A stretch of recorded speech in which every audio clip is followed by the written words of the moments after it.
नमस्कार, मैं हूं दिबांग। एबीपी न्यूज़ के स्पेशल शो प्रेस कॉन्फ्रेंस में आपका स्वागत है। आज हम हैं गोंडा में और हमारे खास मेहमान रेसलिंग फेडरेशन ऑफ इंडिया के चीफ ब्रजभूषण शरण सिंह, आपका स्वागत है। आपसे बहुत सवाल पूछने हैं, बहुत आरोप हैं, संगीन आरोप हैं, सुप्रीम कोर्ट ने भी संज्ञान लिया है। आप तैयार हैं ना?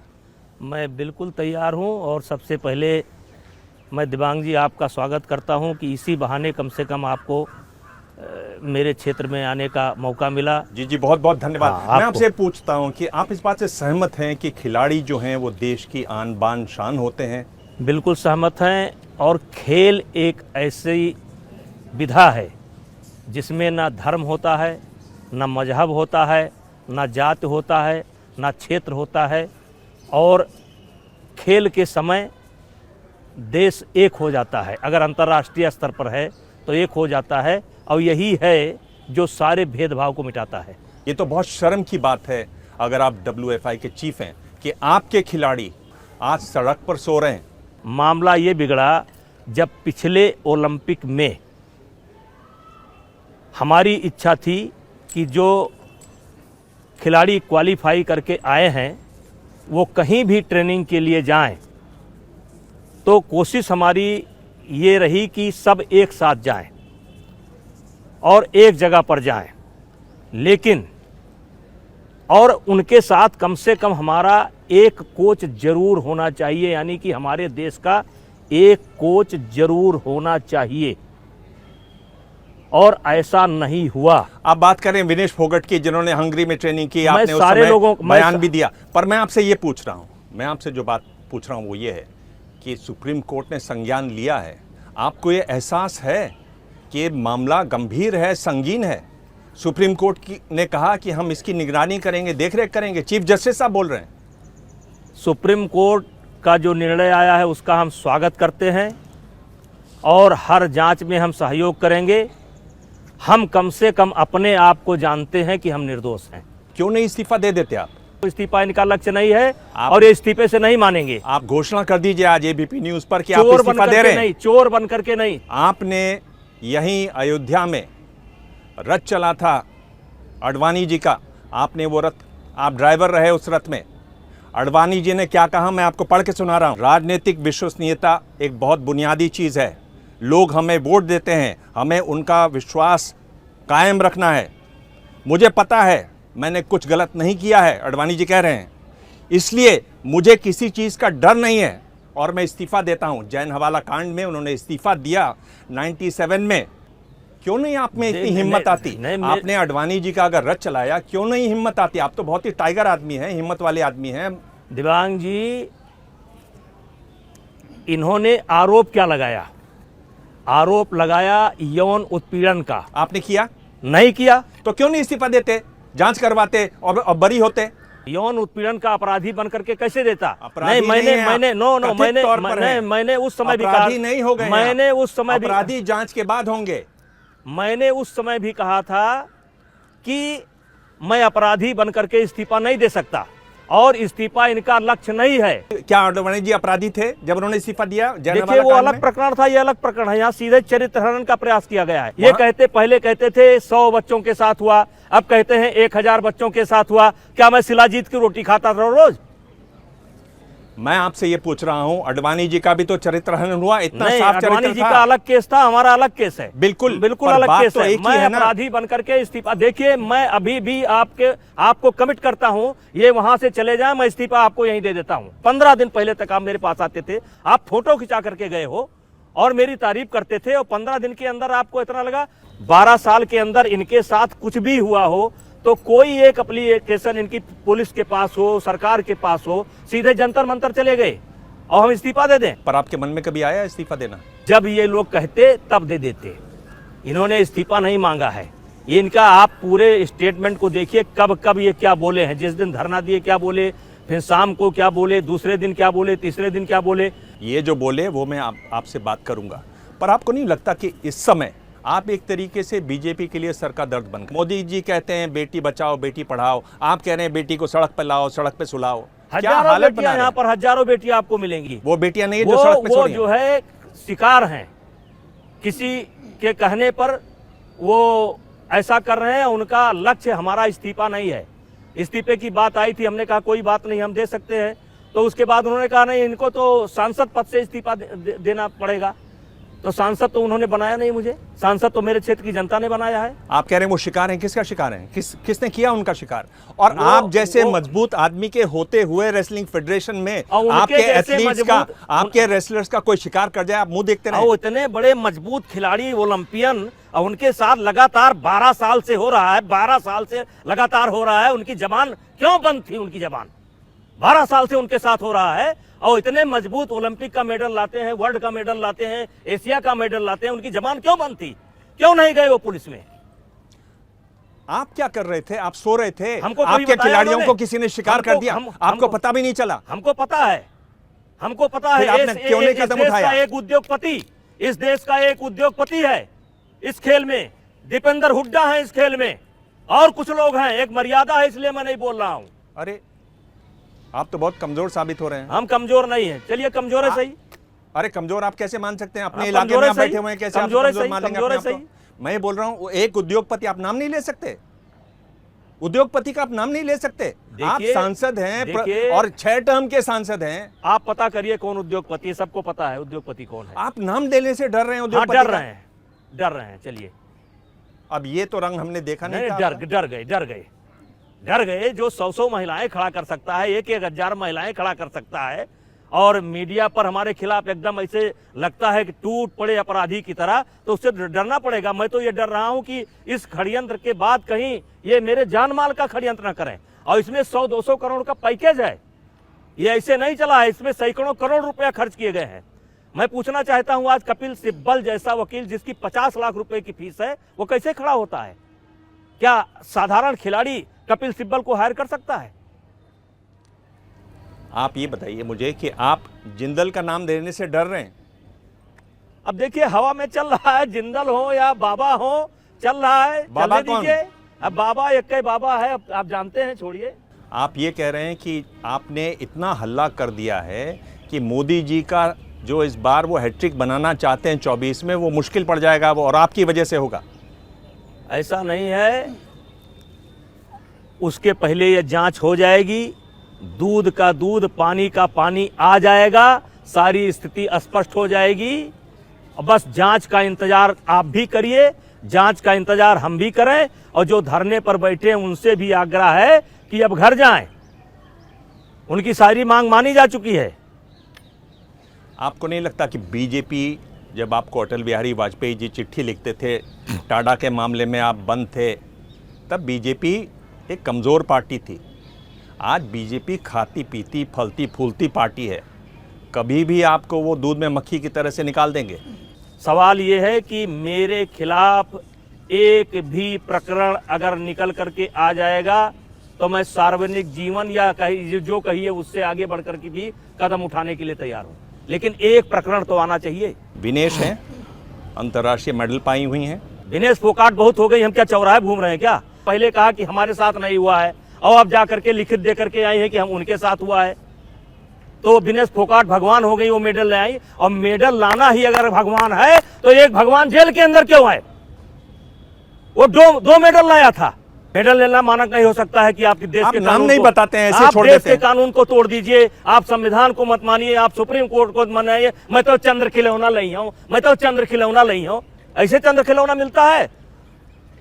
विनेश फोगाट ने क्या कहा? अरे छोड़िए विनेश फोगाट, अरे सुन तो पूरा लीजिए। देश जानता है उसका क्या कहा, छोड़िए। इसे देखो, इसके कपड़े देखो, इसकी बॉडी देखो, ये लड़की तो लगी नहीं रही है। झूठ। आप बॉडी शेमिंग करते हैं। झूठ झूठ झूठ। कोई ऑटोग्राफ हो, फोटोग्राफ हो, वीडियो हो, दिखलवा दीजिए। ये बिल्कुल गलत है, बिल्कुल गलत। आपने कहा कि कनॉट प्लेस में रेसलिंग फेडरेशन का ऑफिस बन रहा है, उसके ऊपर 4-5 कमरे बनाए गए हैं, वहाँ लड़कियाँ जो बाहर से आएंगी वो रहेंगी। 20 साल तक हमें राज करना है इस पर। उस समय ट्रायल हो रहे थे वर्ल्ड चैंपियनशिप के। झूठ झूठ झूठ, कोई रिकॉर्ड हो उनके पास, झूठ। उनका क्या कहना है कि क्यों आए सड़कों पर? कह रहे हैं कि अति हो गई। राम रहीम, वो जो राम रहीम जेल में, उनको भी पीछे छोड़ दिया इन्होंने।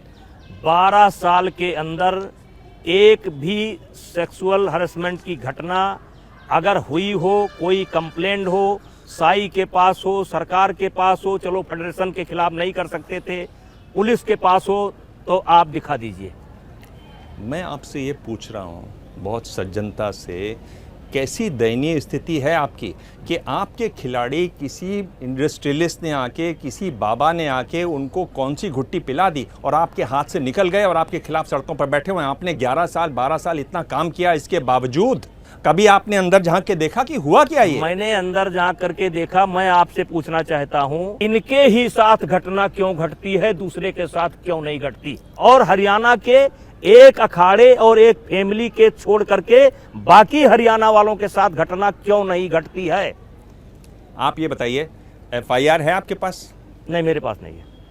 आपको नहीं दी गई एफआईआर? अभी नहीं। एफआईआर में 7 लोगों ने लिख के दिया है, अलग अलग लोगों ने लिख के दिया है। 7 में 3 लोगों ने जंतर मंतर पर बयान दे रखा है कि मेरे साथ कभी कोई घटना नहीं घटी। आपको कैसे मालूम कि 3 लोगों ने दे रखा है? 3 आप तो लोगों कह रहे ने हैं बयान आपको दिया है आपके ही एफआईआर के माध्यम बारे में आप जानते हैं? आपके ही चैनल से, आपके ही माध्यम से, आप लोगों के माध्यम से 3 लोगों ने बयान दे रखे हैं कि मेरे साथ कोई घटना नहीं घटी है, और बाद में उन्हीं 3 खिलाड़ियों ने लिख करके भी दिया है। ब्रजभूषण जी, आपको मैं जवाब देते हुए देख रहा हूं और मैं आपकी बॉडी लैंग्वेज देख रहा हूं, बड़ा ही आक्रामक तरीके से आप जवाब दे रहे हैं। आपकी एक बड़ी ही बाहुबली की छवि है।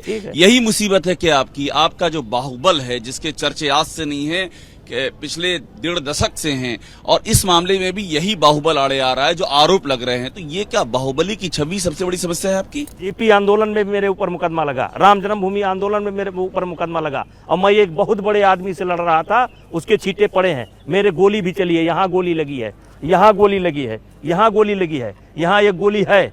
मैंने दुनिया का हर कष्ट देखा है। किसी सोते को गफलत से जगा देना बगावत है, किसी कमजोर के हक को दिला देना बगावत है। अगर सच्चाइयों का गीत गाना ही बगावत है तो हम भी एक बागी हैं, मेरा मजहब बगावत है। मुझे जो करना है मैं करूंगा। अब इस पर आप मुझे माफिया की उपाधि दीजिए, आप मुझको गुंडा की उपाधि दीजिए, मुझे स्वीकार है, लेकिन मेरा जो लक्ष्य है, जो मेरा उद्देश्य है, जनता की सेवा करना, गरीबों की भलाई करना। हाँ, मैंने जीवन में एक सूत्र बचपन से अपना रखा है, गरीब और शरीफ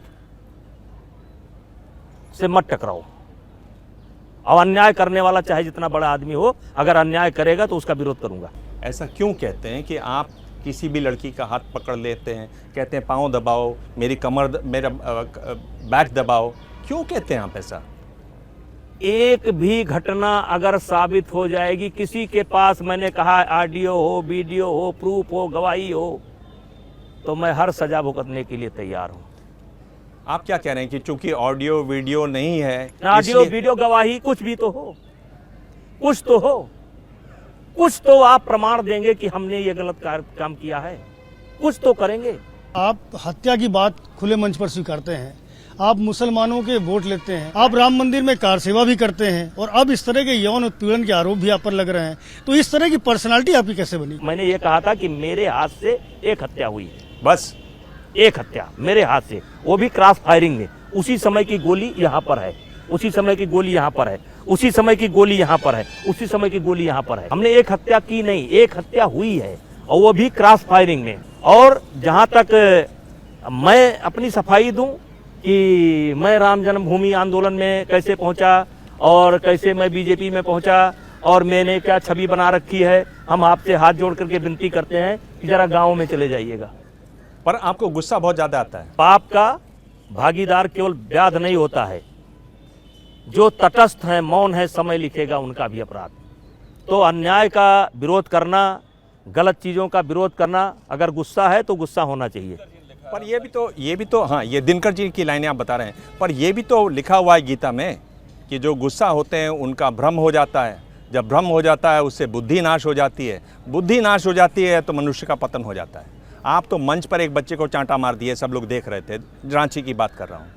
आपको अफसोस है उस बात का? बहुत अच्छी बात आपने कहा, ये बात सत्य है, लेकिन इसी हमारे कैंपस का लड़का था, हमारे ही एकेडमी का लड़का था, जिसको ये लोग बात नहीं दिखा रहे हैं।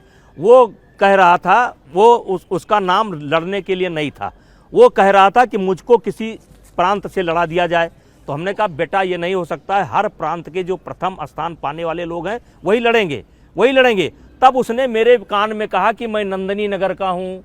तब मुझे गुस्सा आया कि तू नंदनी नगर का है तो तेरे लिए अलग कानून बनेगा, और बच्चा भी होगा, यहीं पर बयान ले लीजिए, मेरे अकेडमी का बच्चा है। तो अपने बच्चे को आपने कभी डांटा नहीं? अपने बच्चे को कभी आपने कान नहीं पकड़ा? अपने बच्चे को, क्या वो हरियाणा का बच्चा था? वो मेरी अकेडमी का बच्चा है, और उसने कहा कि मैं नंदनी नगर का हूँ। ब्रजभूषण जी, आप ये बात समझते हैं फिर भी ना समझ बनते हैं। सार्वजनिक रूप से आप किसी को भी ऐसे चांटा मार देंगे तो क्या संदेश जाएगा कि एक ऐसा आदमी है, ये ऐसा आदमी है, बाहुबली टाइप का है। ठीक है, जो इमेज बनी है बनी रहे, उसमें मुझे कोई दिक्कत नहीं है, लेकिन वो बच्चा मेरी एकेडमी का था, इसलिए मैंने चांटा मार दिया। हाँ, मार दिया मैंने, वो मेरा बच्चा था। ये कैसा बचा हुआ? मैं, हमारा बच्चा था, हमने मारा, गलत बात कर रहा था, मैंने मारा, और मेरी एकेडमी का है। इसका मतलब आप ये गीता की बात से सहमत है ना कि गीता क्रोध से मनुष्य का पतन होता है। गीता को बहुत अच्छे ढंग से मैंने पढ़ा है कि युद्ध के समय आदमी को शांत रहना चाहिए। गीता पढ़ा हूं मैं। आपको ये एहसास है कि पॉस्को एक्ट लगा है, उसकी गंभीरता का आपको एहसास है? देखिए, आज तक मुझे ये भी नहीं मालूम है कि किसके साथ हुआ है, और मैंने जानने की कोशिश भी नहीं किया किसके साथ हुआ है, क्योंकि अदालत की एक मर्यादा है कि बच्चे का नाम सामने नहीं आना चाहिए, नाबालिग है, और तभी ये एक्ट लगा होगा।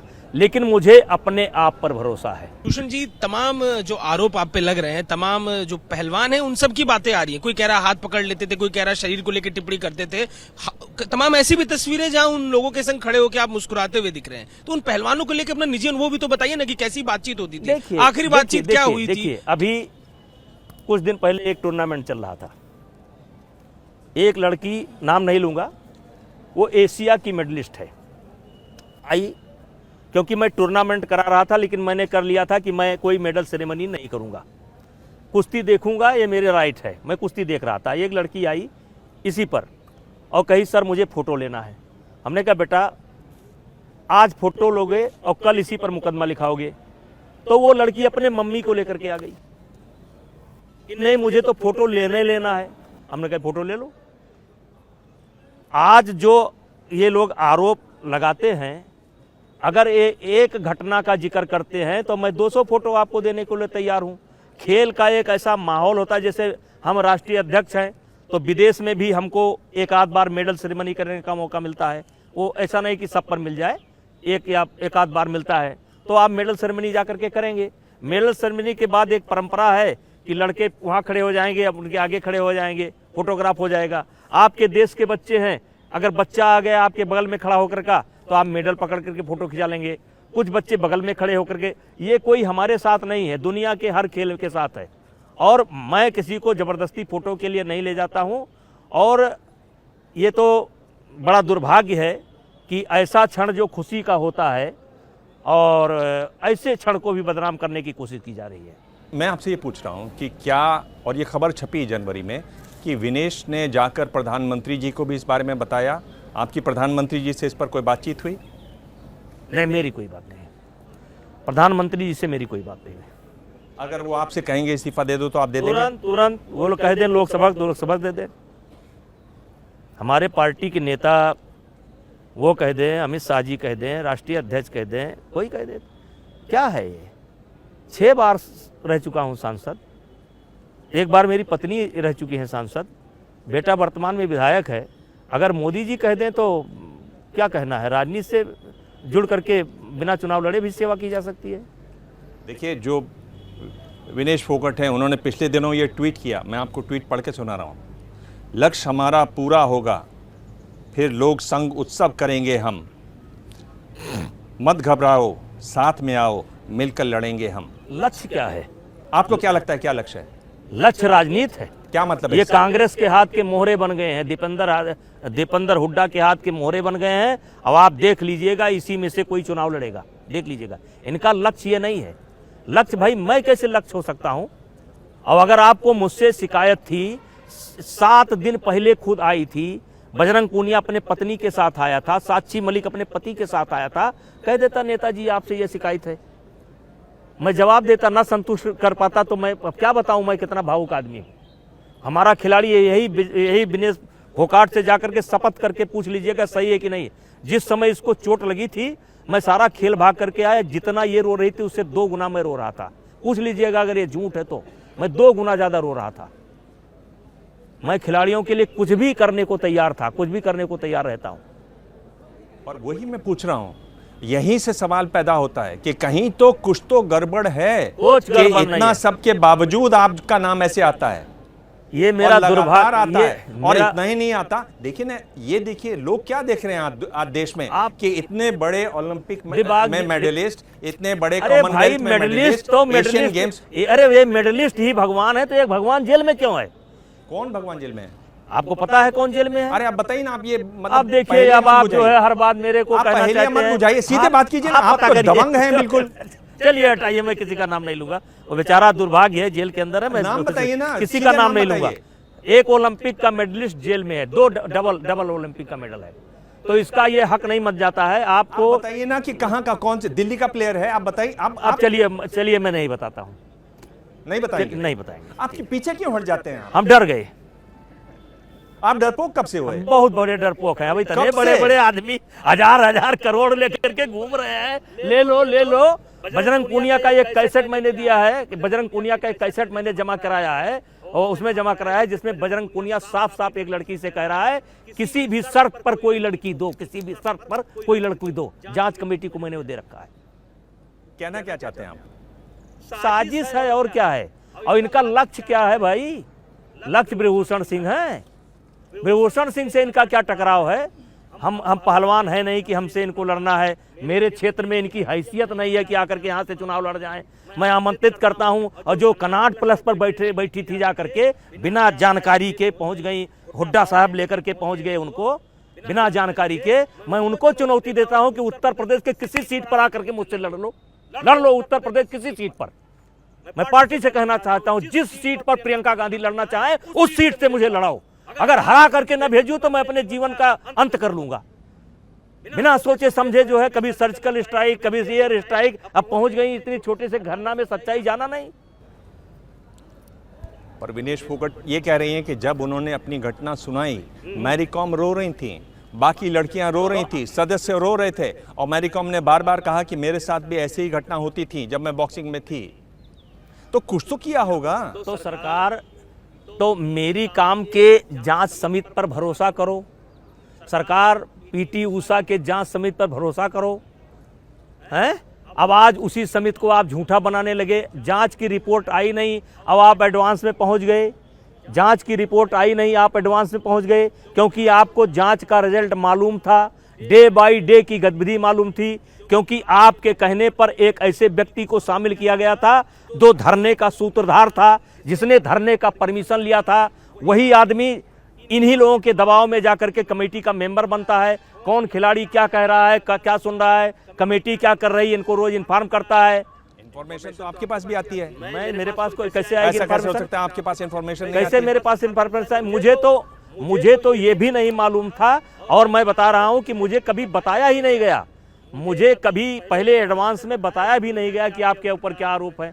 सवाल पूछती गई, हम जवाब देते गए, जैसे आज जवाब दे रहे हैं। ना किताब पढ़ रहे हैं, ना कॉपी पलट रहे हैं, आप पूछ रहे हैं, हम जवाब दे रहे हैं। मैं यही पूछ रहा हूँ, ये चीज़ तो एक एथिक्स का मामला है ना, मॉरली सही बात है ना कि मेरे खिलाफ जांच हो रही है, मेरे खिलाड़ियों ने मेरे खिलाफ आरोप लगाए हैं, मैं उसका अध्यक्ष हूँ। चलिए आप जांच कर रहे हैं, मैं बिल्कुल साफ हूँ, तब तक के लिए मैं इस्तीफा देता मैंने हूँ। दिया था, आपको आप पता क्यों होगा, नहीं इस्तीफा आज नहीं दे देते। देते? आपको पता होगा कि एक मिनट, खेल मंत्रालय को मैंने लिख करके दिया था कि जब तक ये जांच पूरी नहीं हो जाती है तब तक मैं कुश्ती से अपने आप को अलग रखूंगा। पूरा होने दीजिए, पूरा होने दीजिए। 3 सप्ताह के लिए कहा गया था, मैंने 5 सप्ताह इंतजार किया। उसके बाद जब ओवरसाइट कमेटी ने अपना काम करना बंद कर दिया, अब देखिए ये समय जो है, ये वर्ष खेल के लिए सबसे क्रूशियल समय है।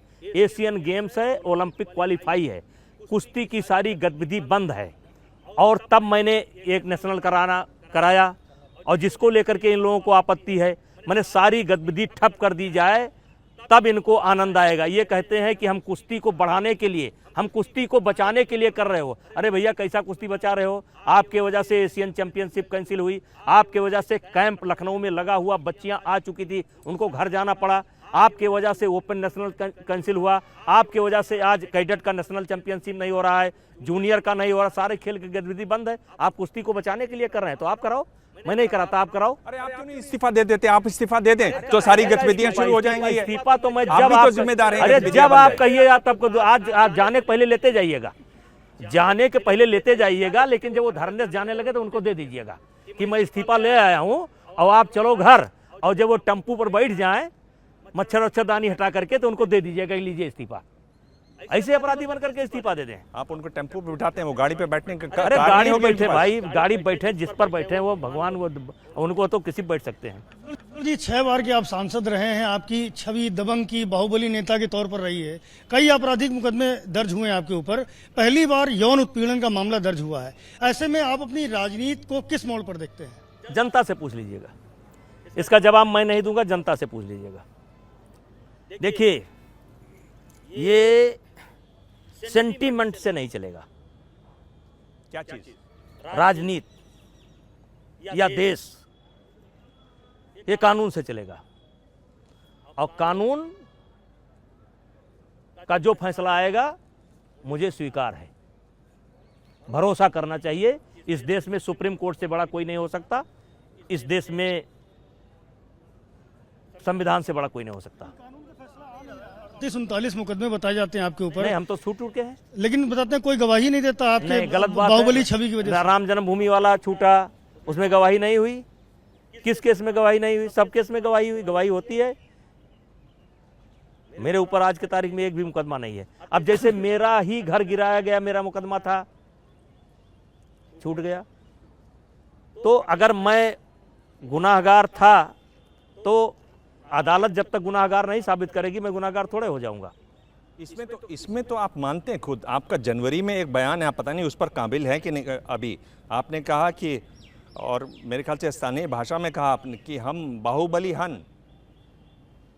आपको याद है वो बयान? आगे पीछे कट गया होगा। अभी मैंने कहा, उसके बाद आपने क्या कहा? मैं चाहता हूँ आप बताइए। आप देखिए, उसमें कहा अभी आपने जैसे मैंने कहा कि कविता के माध्यम से मैंने कहा है कि किसी सोते को गफलत से जगा देना बगावत है। और लास्ट में कहा अगर सच्चाइयों का गीत गाना ही बगावत है तो मैं भी एक बागी हूं। पर आप ये तो मान रहे हैं ना कि आप मैं बाहुबली भी- हैं? आप बाहुबली हैं, कहा ये ना आपने? बाहुबली की परिभाषा क्या है? मैं जानना चाहता हूँ। वही तो आपसे जानना चाहता आपने हूं। जब कहा ये कि मैं शब्द मेरा नहीं है, ये बाहुबली की परिभाषा क्या है? आपने नहीं कहा हम बाहुबली हैं? ये बाहुबली की परिभाषा क्या है? मुझे नहीं मालूम, मैं तो जानना अब चाहता हूँ। इस देश में रिक्शा माफिया, ऑटो माफिया, कै माफिया, तो इसकी परिभाषा क्या है भाई? माफिया का क्या मतलब होता है? अब बताइए आप। अरे आप इतने भी जिसकी तो- इच्छा होती है बना अब आप देता है। इतने- ऑटो माफिया, ये रिक्शा माफिया, ये सूदखोर माफिया, ये क्या है? अब आप अब जिसको जो कहना वो कहे। अब ये तो कुश्ती का दाव देखिए लगा रहे हैं देखिए आप मेरे देखिए, ऐसा है, बाहुबली शब्द का प्रयोग हमेशा अलग अलग तरीके से होता रहता है कि मतलब ताकतवर है, ताकतवर है। तो ताकतवर होना कोई गुनाह है क्या? लिखा है सबसे प्रथम निरोगी काया, दूसर सुख जब घर में माया। तो अगर मैं ताकत को ठीक करके रखा हूँ, कसरत करता हूँ, और मुझे लोग कहते हैं नहीं फिट है, तो क्या दिक्कत है? बाहुबली का मतलब सिर्फ ताकत? हाँ, ताकत कि ताकतवर आदमी है। मैं तो सोच रहा था ताकतवर आदमी, ताकतवर आदमी जिसके साथ जनता भी खड़ी हो, जिसके साथ लोग भी हों, जिसको कोई आर्थिक तंगी ना हो, जो स्वयं जो है मजबूत हो, उसी को बाहुबली कहते हैं। ये बताइए। हाँ, सभी प्रकार ये बताइए कि नकल माफिया वाली बात लगी आप पर, वहाँ तो आपने धो लिया। ये यौन शोषण वाला मामला है, लोग कह रहे हैं कि अब आप लाल टोपी पहनने की तैयारी में हैं, सपा में जाएंगे अब तो शायद ये वाला भी आप धो देंगे। अच्छा लगेगा जरा एक एक पर चला जाए। जी। जैसे कहा नकल माफिया, एक समय यह था जहां पर आप बैठे हैं, जब मैं राजनीति में आया तो मेरे पूरे जिले में, जो इस समय 2 जिला हो चुका है, 1 डिग्री कॉलेज था, 2 डिग्री कॉलेज। और तब मैंने देखा कि कौन सा काम मैं करूं। तब मैंने नारा दिया था, सन 1992 में मैंने नारा दिया था, स्वस्थ गोंडा, साक्षर गोंडा और हरा भरा गोंडा। उसी के तहत स्कूल कॉलेज खोले जाने शुरू हुए और सबसे पहले विद्यालय में आप बैठे हैं। और इस समय लगभग 52-54 शिक्षण संस्थाएं हैं।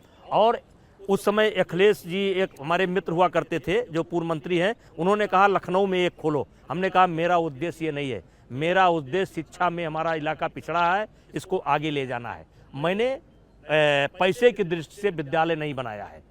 सबसे सस्ती फीस है। आप यहाँ कोई लाख 2 लाख वाला फीस कॉलेज नहीं है, इंटर कॉलेज है, डिग्री कॉलेज है, गरीबों के क्षेत्र में है। मैं आपसे ये पूछ रहा हूँ जी। समाजवादी पार्टी में जाने की कोई बातचीत है? समाजवादी पार्टी ने आपके बारे में कुछ कहा भी नहीं है। समाजवादी पार्टी जंतर मंतर भी नहीं पहुंचे हैं। समाजवादी पार्टी, सवाल ये था, किसी ने पूछा कि समाजवादी पार्टी आपका विरोध क्यों नहीं करती। हाँ। मैंने कहा और आपसे फिर कह रहा हूँ, समाजवादी पार्टी के नेता अखिलेश यादव मुझे बचपन से जानते हैं,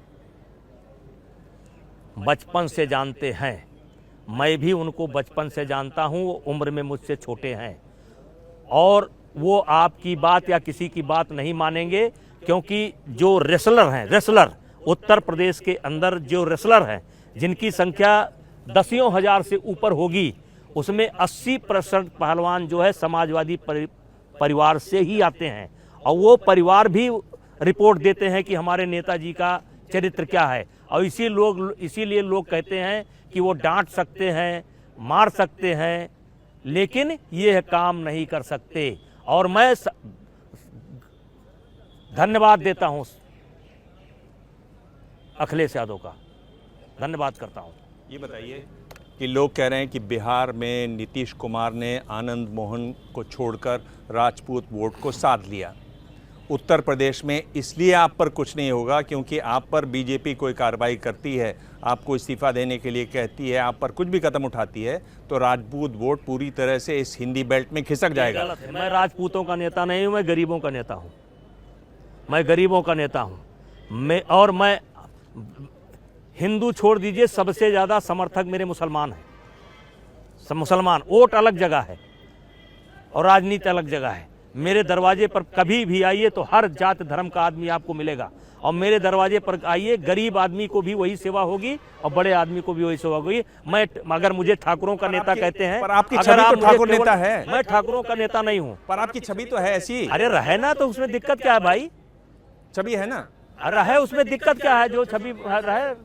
जी, जो दिव्यांग पूछ रहे थे ठाकुर के नेता वाला, आप बाहुबली हैं ऐसा कहा जाता है, लेकिन आप पर कार्रवाई इसलिए नहीं होती क्योंकि आप स्वजाति बाहुबली हैं। ये सीधा आरोप लगता है। स्वजाति, मेरी बात ध्यान दीजिएगा, स्वजाति बाहुबली एक नया टर्म निकाला गया आजकल कि स्वजाति जो बाहुबली हैं वो मुक्त हैं, वो कुछ भी करें उन पर कोई कार्रवाई नहीं। मैं कोई गलत काम नहीं किया हूं, मैं कोई गलत काम ना किया हूं, ना करूंगा जिससे पार्टी को नुकसान हो या जिससे देश को नुकसान हो, जिसको समाज से नुकसान हो। मैं उसका हर गलत काम से बचूंगा जिससे समाज को, देश को नुकसान हो। कम से कम इतनी बुद्धि मेरे पास है। स्वजातीय का मतलब, स्वजाति का खुद मतलब अपने जात के। हाँ, बाहुबली आप सब समझ रहे हैं, आप जवाब नहीं दे रहे हैं। देखिए, स्वजातीय मतलब, देखिए मैं ये पसंद नहीं करूंगा कि मुझे लोग केवल एक जात में बांध दें। मैं पसंद नहीं करूंगा कि मुझे लोग एक जात में बांध दें कि मैं राजपूतों का नेता हूं। मुझे बहुत तकलीफ होगी। ये तो आपकी इच्छा है, पर आप जो बने हैं वो तो कुछ और बन गए ना। आदमी सब कुछ करना चाहता है पर हो कुछ और जाता है। इसी को थर्ड फोर्स कहते हैं। तो आप इसी को थर्ड फोर्स कहते हैं, जिसको आप ईश्वर कहते हैं, इसी को कहते हैं, इसी को ईश्वर कहते हैं। किसको? कि ईश्वर इसी को कहते हैं कि आप कुछ सोच करके जा रहे हैं, लेकिन थर्ड फोर्स जब शामिल होती है तो दिशाएं बदल जाती हैं। इसी को ईश्वर कहते हैं। ईश्वर आकर के हस्तक्षेप करता है, इसी को थर्ड फोर्स कहते हैं। जिस तरह से जंतर मंतर पर जो पहलवान है आपका विरोध कहिए थे, उसके बाद का अब एक गाना मीडिया में आया था, उसका भावार्थ क्या है? जो आप गाना गा रहे थे उसका भावार्थ क्या है? कि जिस दिन जीवन के मोल भाव पर उतरूंगा, मतलब जिस दिन मैं अपने जीवन की समीक्षा करूंगा, जिस दिन जीवन के मोल भाव पर उतरूंगा, समीक्षा करूंगा, जिस दिन संघर्षों में जाली लग जाएगी, मैं देखूंगा कि अब जाली लग गई है और संघर्ष करने की क्षमता अब मेरे अंदर नहीं है। और जिस दिन जीवन की लाचारी मुझ पर तरस दिखाएगी, जिस दिन मैं लाचार हो जाऊंगा, बेचारा हो जाऊंगा, ऐसी जिंदगी जीने से अच्छा होगा कि मृत्यु मेरे करीब आ जाए। इस कविता का मतलब यह है कि जिस दिन जीवन की लाचारी मुझ पर तरस दिखाएगी, उस दिन जीवन से मृत्यु कहीं बढ़ जाएगी। आदमी का यश मार दो, आदमी का यश मर जाए तो समझो वो मर गया। उसको जीने का कोई हक नहीं है। जिसका यश मर गया, जिसकी ख्यात मर गई, और हमारा यश मारने का प्रयास किया जा रहा है। आपको नहीं लगता कि आपने एक तरीके से जितना जो विपक्ष है उसको एकजुट कर दिया है?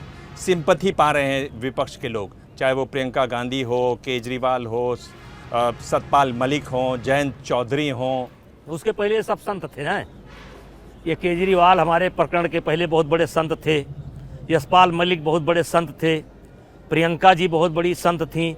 ये लोग बोलते नहीं थे, इनको पार्टी के मंच खिलाफ दे दिया ना आपने। पार्टी के खिलाफ कभी नहीं बोलते थे, सब मोदी जी की तारीफ करते थे। ये सब मोदी जी की तारीफ करते थे, प्रियंका जी, केजरीवाल, मलिक साहब और जयंत चौधरी और जो है दीपेंद्र हुड्डा, ये सब मोदी जी के भगत थे और हमारे कारण विरोधी हो गए। नहीं, पर मंच दिया ना आपने उनको, ये हमारे कारण विरोधी हो गए। टीवी पर आने का उनको मौका दिया ना आपने। इनको रोज मौका है। ये सर्जिकल स्ट्राइक पर आते हैं, एयर स्ट्राइक पर आते हैं, नोटबंदी पर आते हैं, कोरोना पर आते हैं, आते ही रहेंगे। इनका काम है आना।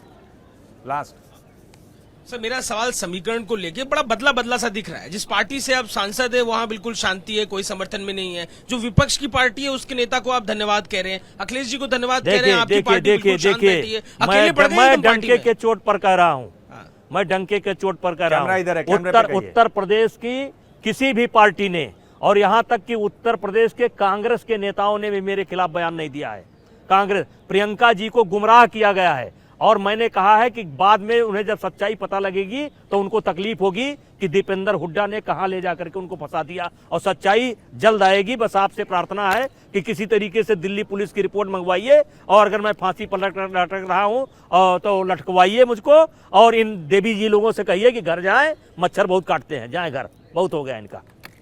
पर लोग तो बोल रहे हैं कि इतना हंगामा हो रहा है दिल्ली में, आप यहाँ आ गए हैं गोंडा में क्योंकि आप छुप रहे हैं एक तरीके से, वरना पुलिस गिरफ्तार कर सकती है। मैं सुप्रीम कोर्ट से पढ़ा हूं, मैं सुप्रीम कोर्ट से पढ़ा हूं। क्या इस देश की पुलिस इतनी कमजोर है? क्या हमारे उत्तर प्रदेश की पुलिस इतनी कमजोर है?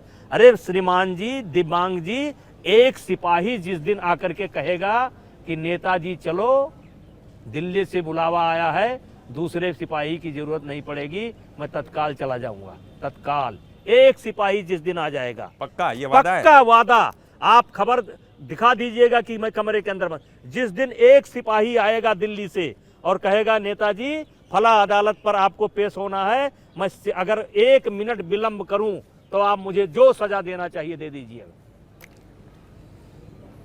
ब्रजभूषण जी, अब ये वो दौर है जिसमें मैं आपसे सवाल पूछूंगा, मैं ही आपको जवाब भी दूंगा, हर सवाल के 2 जवाब दूंगा, उनमें से आपको एक चुनना है। आप तैयार हैं? ये जो बड़बोला होना है, इससे आपको फायदा हुआ कि नुकसान हुआ? मैं बड़बोला नहीं हूं। आप सवाल में गए नहीं, आप तो तीसरी जगह चले गए। नहीं, मैं बड़बोला नहीं हूं। आपने आरोप लगा दिया बड़बोला, मैं बड़बोला नहीं हूं। मैं नहीं। सच्चाई बोलता हूं, मैं सच्चाई बोलता हूं। आप पर आप तौल के बोलते हैं कि ऐसे बोल देते तौल हैं? करके बोलता हूं, सच्चाई बोलता हूं।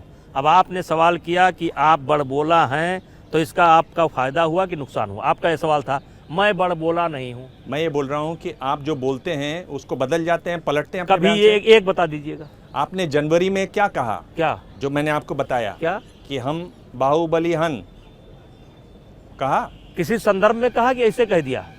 आप मुझे बताइए ना। क्या तो हम कहाँ कह रहे हैं बाहुबली नहीं है? आपको कभी हमने कहा नहीं है। लेकिन बाहुबली की परिभाषा क्या है? आपने कहा कि आप बाहुबली चलिए हैं। मान लेते हैं आपकी बात, लेकिन मैं बड़बोला आपने नहीं कहा हूं। कि आप बाहुबली हैं, मैं लेकिन बड़बोला नहीं हूं। मैं बड़बोला नहीं हूं। आपने कहा मैं हर बात सोच समझ करके बोलता हूं। लोग मुझको समझते होंगे बड़बोलापन बने है। मैं सच्चाई रहती है तो उसमें मजबूती आ जाती है। तो ये एहसास है आपको कि लोग हाँ, मैं समझते हैं। सच्चाई रहती है तो मजबूती आ जाती है। पर आपने कहा ना कि आप आपने कहा कि आप बाहुबली हैं पर बलात्कारी नहीं हैं, ये कहा था ना आपने जनवरी में, यही कहा था ना? देखिए, बाहुबली किस संदर्भ में कहा गया, क्यों कहा गया, वो अलग मैटर है।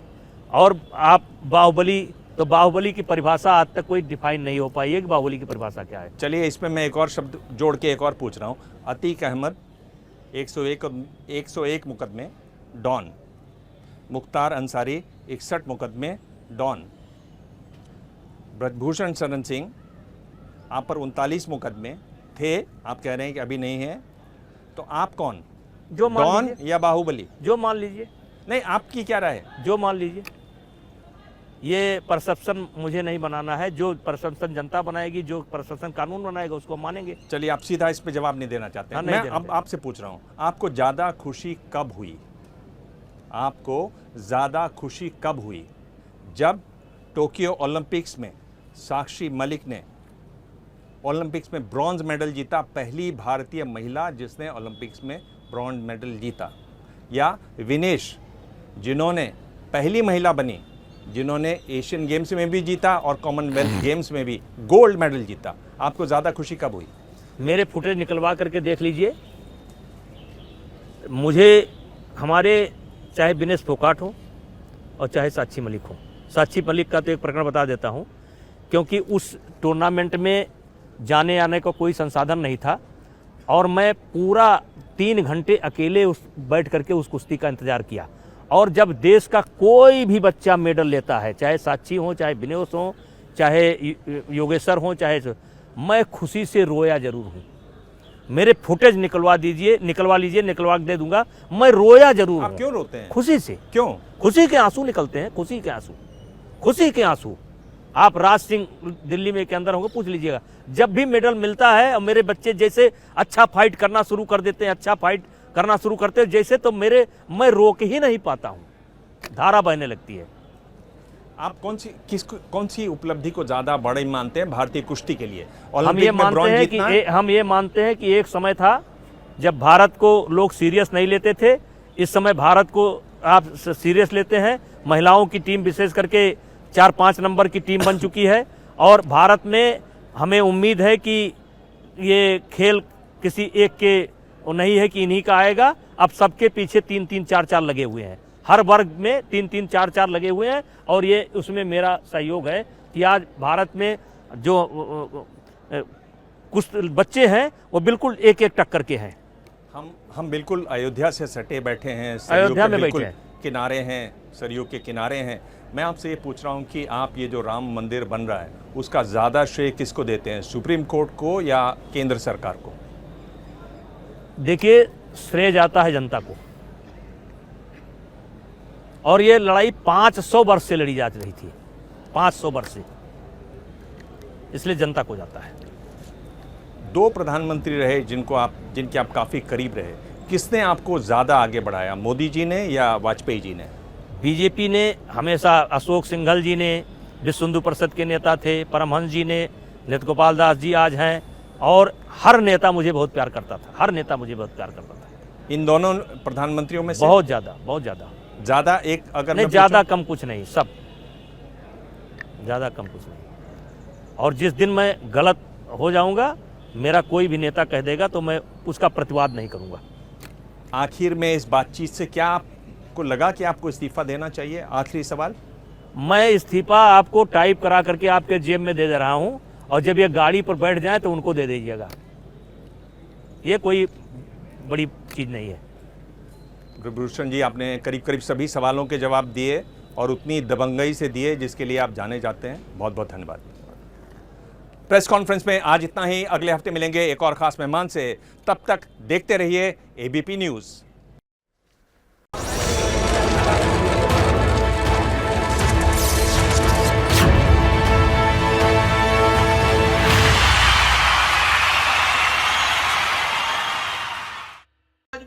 क्या मजबूरी है मेरी, बताइए।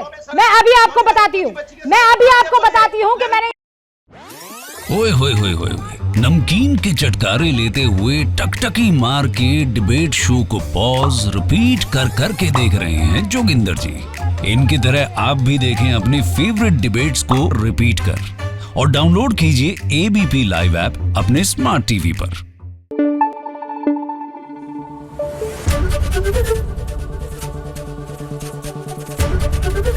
एबीपी न्यूज़ आपको रखे आगे।